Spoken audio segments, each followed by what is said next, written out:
Welcome, everybody, to another live recording of the Business Travel 360 Linking the Travel Industry podcast, where we discuss travel industry news you're talking about on LinkedIn. My name is Rian, and I'm one of your hosts today. I'm a co-founder at Agentivity, a travel data platform with a vision to enable travel sellers and buyers to be truly data-driven businesses. So if you want to explore that a bit, please feel free to get in touch. As usual, I'm joined by Anne and Ash. Over to you, Anne. Welcome, everyone. I'm Anne Cederhall. I'm an independent consultant with LeapShift and happy to help your business with anything related to distribution, NDC, one order, and retailing. Over to you, Ash. Hi, everyone. My name is Ash. I'm the host of a weekly business travel podcast called What's Up in Business Travel, where we give you access to important updates in under 15 minutes. Additionally, I'm the vice president of Traxo, and this is Linking the Travel Industry.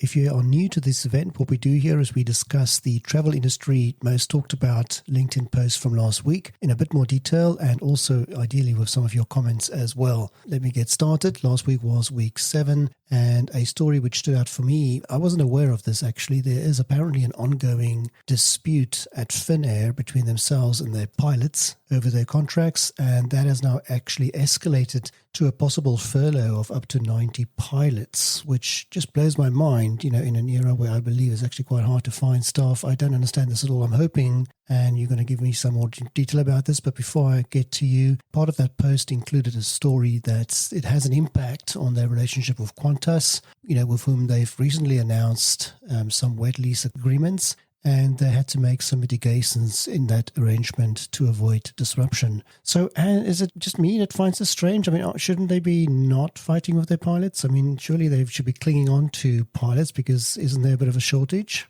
I think 90 pilots, that's staggering. I think it's important here to, you really have to think about this hard when you're an airline. Should I dry lease or should I wet lease? Because that can really put you in a difficult position. But 90 is a lot. I wonder, I think I'm going to say what Ash is saying. There must be a story behind the story. Are we actually seeing a merger? Are we seeing something happening here? Ooh. That's my immediate guess, because it's not a very large airline. Yeah, I was going to say 90 pilots must be, that's a huge impact, surely. But there's a story behind the story, and it will come out this week, I'm sure, because apparently this decision was being made late last week, and we'll probably hear more about it this week. And what's up with this wet leasing all of a sudden, Anne? Like all of a sudden, the wet leasing is the new norm in aviation? Starting to pop up like for the last 6 months. I've seen it in multiple scenarios. Yeah, there's wet lease and there's dry lease. We saw damp lease, right? We talked about that last week, right? Damp leasing and just with the pilots only. You wet lease, you lease the pilots and crew, and you dry lease, you just lease the plane, the aircraft. Damp lease, you actually... I was going to say, you get half, either the pilots or the crew, and I suspect the pilots, right? It's the pilots only, but they actually are at 11 million PBs. I've hung out with Anne long enough to know what a PB is, but for those in the audience who don't know, that's passengers boarded. Passenger boarded, yes. Cool. So that's usually how you measure the size of an airline. To compare, United is 120 million, Ryanair is 120 million or something like that. Okay. I wasn't expecting to talk this much about this story, but there we go. We have.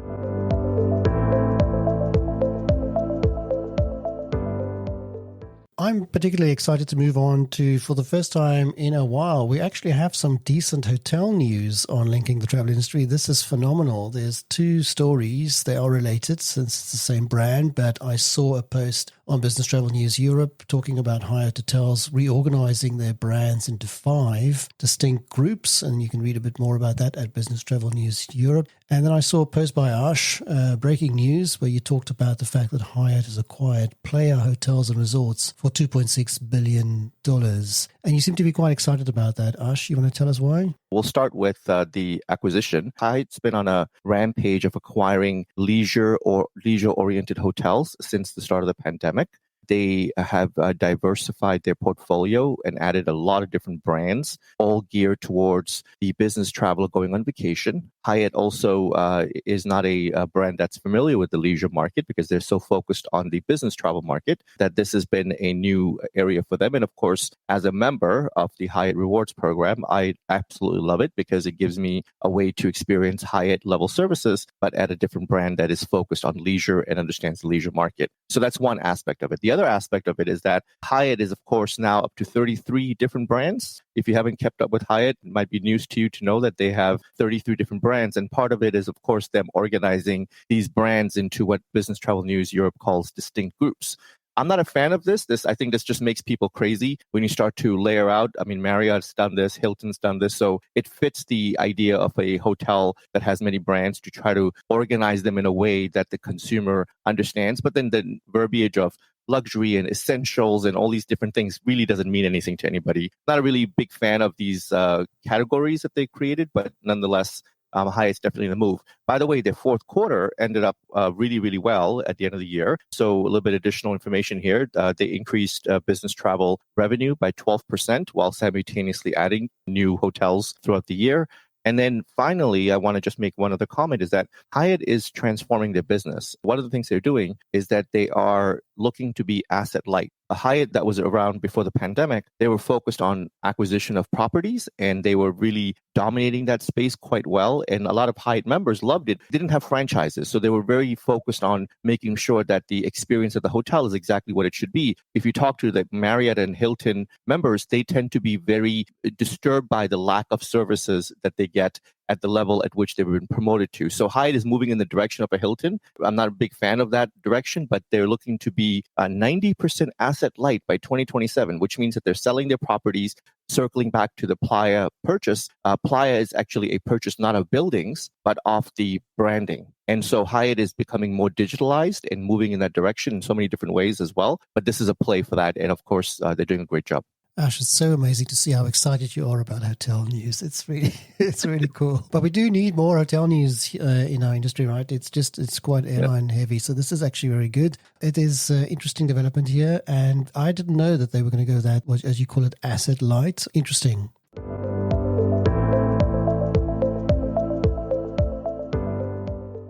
And more non-air news, which is again nice. I saw a post again on Business Travel News Europe that Eurostar has finally resumed their direct services between Amsterdam and London. They had to stop operating that route or actually divert via Brussels since June 2024 due to a redevelopment at Amsterdam Central, which meant they couldn't do this direct London-Amsterdam route, and that's now reopened. The service would operate 3 daily services on weekdays and Sundays. All quite excited about it. So I saw quite a few posts about this. And nice to see this finally done. June 2024. I guess it's not that long. It's less than a year.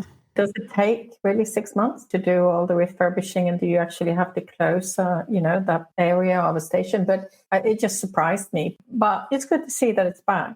Ash, are you ready to hop on that train, Amsterdam to London? Kind of feeling the same way Anne was, which is that why did it take them so long to do this? And what was the delay, right? I feel like in the age of, we want to go rail and all that other stuff that we talk about on the show and what we see in the news, it just seems to be a little bit of a weird scenario that we didn't have a good plan in place and it took so long to get this going. And what happened, and wasn't there talks about a competitor for them on that route? Because they're a sole operator on that route, right? I thought last year we heard there might be a possible competitor for them. I mean, you would think with all the stuff that's going on with, should we call it attitude towards air traffic? Wasn't this the Thalys route that they had acquired? Because Thalys became Eurostar. Yeah. Thalys becomes Eurostar. Oh, gosh, I'm impressed, Ash. You know more about rail in Europe than I do. That is astonishing. Well, that's because of the show. I keep myself updated. Oh. How else do I know? Because we talked about it on the show. Speaking of which, let's just turn to our audience for a second and say thank you so much for giving us your time on a Monday. We really appreciate it. The room is, again, nice and full of people. So the purpose at Linking the Travel Industry is not just to bring you only the news, but to also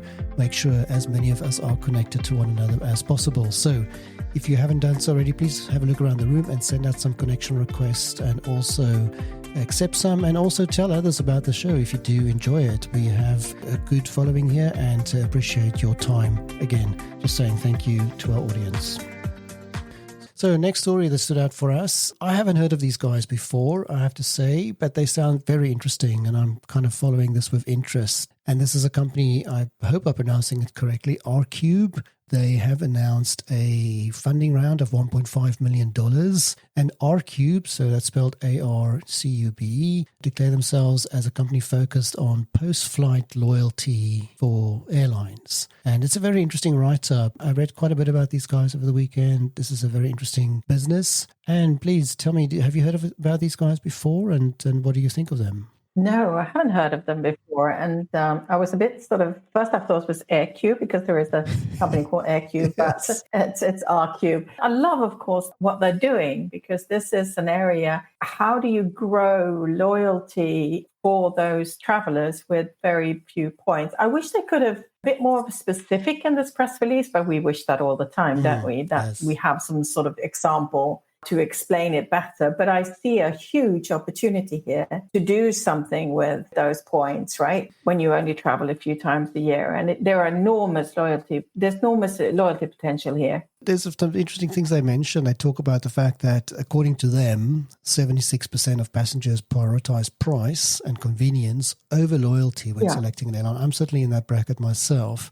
because you have to really fly a lot to get any meaningful results, from the frequent flyer program. And what these guys are focusing on is immediately after a flight, they want to allow a passenger to convert those sort of potentially unused miles into hyper-personalized ancillaries using data and AI. Now, we saw this successfully with Qatar Airways. The moment you sort of land at Doha, you will get a text to say your points for this flight you've just been on are ready to spend in the airport you're about to walk through. I guess that's the kind of thing. That's a very successful example, I think, Qatar. Yes. But for instance, I know that Norwegian have something similar of rewarding you with, some services. I either get this sort of upgrade to the service and then I never use it. It never comes to anything, which is such a shame. So if this is done well and they can help, Exactly. And the whole point is they want to bring that customer back the next time because of this experience. Yeah.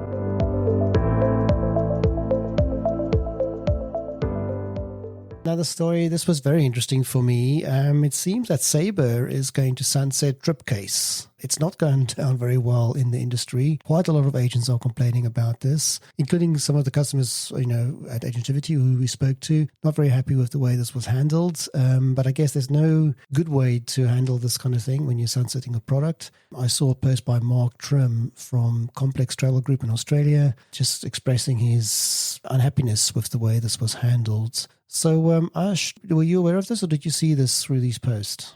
This is a total cluster. I'm not really sure what Sabre is thinking when it decided to do this. And I'm kind of on the same page with Mark saying, what the heck? You didn't tell us. You didn't notify us.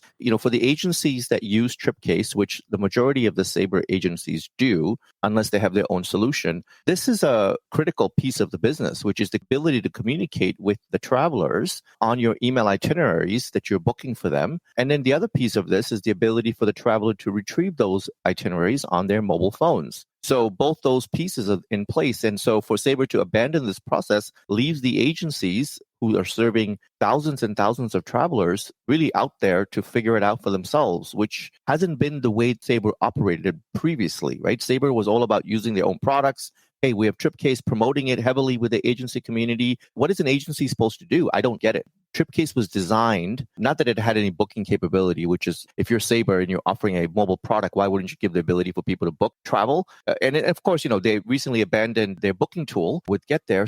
Sabre is abandoning products one by one. Yes, they're realizing that they don't have the ability to improve them. They're supposed to be a technology company. So why aren't you improving existing technology products or bringing in new products to offer to your agency? So this is going to leave agencies out to dry. Yes, I would agree. I mean, and a lot of empathy with our customers on this one.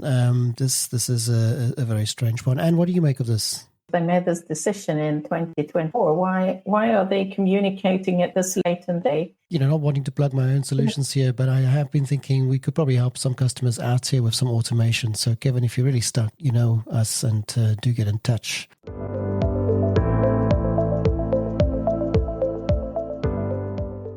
This one was interesting to me. Hopper, I didn't know they had a B2B division called HTS. Apparently, Hopper is announcing a new partnership, which they call Cancel for Any Reason, with Virgin Australia customers. So it's a bit of a tricky one. Anne, maybe you can explain this. Is this like an insurance policy you get with your trips? You can just cancel for any reason. Do you pay for that or? You pay for it, yes. Cancel for any reason is a product. I don't think, Virgin Australia is not the first airline. I believe that the Hopper solution is used for airlines. I find it a bit odd because it's just another product. You can't manage this sort of in-house as an airline to manage cancel for any reason, I know, for instance, Air Canada is using cancel for any reason as a product. Yes. I don't actually know enough about the Hopper B2B solution, what other ancillary products they offer, if they have a whole suite of products that they can apply on top. Now that you mention it like that, I have to say it is weird because, if you sell a product that comes with some cancellations, you can offer insurance on top of it that says if you buy this, which effectively upgrade to the more flexible product, which you can then cancel. It's a bit strange, but there must be reasons here we're not seeing, right? Yeah. There must be reasons here we're not seeing entirely. I believe I talked to Canada about this, and it is, of course, very successful. Those were the stories on my list from last week. I think we have a few extra stories. If you guys don't mind, I'll just start with my quick mention that I saw a post that Air Europa is seeking investors. It'll be interesting to see where that falls and who's going to be interested in them. I have something for you, Ash, a graphic, which for those listening on the podcast, I'm about to show a picture here on the event. So if you attend the event, you get some extra stuff, which is a graphic. But Ash, I think you'll be delighted with this image. The first A350-900 by ITA Airways has now got the graphic on the side, which says, inspired by Alitalia. It's there. That is so beautiful when I look at that. That is just the way it should be. This makes everything great again. This fixes it all, right? So there we go. So for those on the podcast, we apologize, but the first bunch of the logo or the tagline inspired by Alitalia is now being applied to ITA Airways, and I've got a photo of the first Airbus A350-900 that had that done to it, and I have to say it looks smart, very nicely done. So do you have an extra story for us? So there has been an evaluation of where airlines are in the retailing maturity index, the IATA index. And it's quite a challenging read. But there are some interesting comments actually on this post. For example, one from IAG saying that there is a lot of inconsistencies here and a lot of stuff that is incorrect. We come back to that confusion, right, Rian, that we need to do something more about this retail and offer and order. I look at the graphic that came with that post and I just go, I can't do this. It's awful, isn't it? It's just awful. It's too much. I think there are 3 airlines, right, who just do offers. And you sort of go, well, to me, you can't have an offer without an order. Yeah. Indeed. So we just run slightly over time there, but we had lots of stories to cover, lots of comments. We really, really like those. So thank you so much for that. So that wraps up this week. We do this weekly. Over to you, Anne. Thanks, everyone. We really appreciate all the comments and, thank you so much for being so interactive. And I'm going to be very cheeky and actually advertise the group called Ease Beyond Flying on LinkedIn, which is all about female networking, any networking in the airline industry. Over to you, Ash. Great. Thank you, Anne, for that. Thank you all for joining today's live recording of Linking the Travel Industry. We record this podcast live every week on Monday. We ask that you share this event with others that you know. Chances are high that if you enjoyed today's session, others that you know will as well. If you ever miss a show because of time zone or availability, the podcast is available on businesstravel360.com. This is Linking the Travel Industry, signing off.